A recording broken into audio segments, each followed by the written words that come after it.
abantu baza mu buzima bwawe kubw'umunsi umwe, wakwibeshya ngo urarenza uwo munsi umwe akakwica, cyangwa se reka mvuge nti uba wiyishe ubwawe. Kandi uwiyishe ntaririrwa. Hari abantu Imana yohereza mu buzima bwawe kugira ngo bakugire inama gusa ubundi bigendere. Ushaka rero kubagumana mu buzima bwawe, uzasanga kenshi bidatinda. Ikosa ryacu nuko kenshi dushaka kuguma mu nzira Imana yaciyemo, kandi wenda byari by'igihe gitoya, tugakomeza gushakishiriza aho ngaho kandi Imana yamaze gucaho. Uwahambye Yesu ashobora kuba atarari mu cyumba cyo hejuru wenda.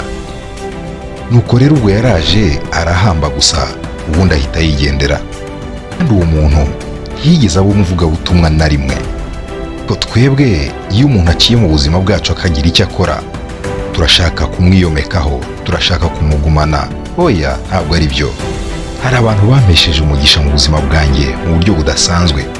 Umwe umunsi umwe, undi iminsi 2, 3, umwaka, imyaka 5, 10, ariko bakigendera.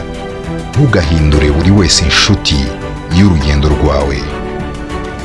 Abantu bamwe bahamagariwe kubaho ngaho mu buzima bwawe kubw'umunsi umwe, 2, 3, umwaka cyangwa se 10. Menya ko inshuti yose y'umuhamagaro igira manda cyangwa se igira igihe izamara mu buzima bwawe. Kuko umuntu cyangwa se ikiremwa muntu kirangira gipfuye.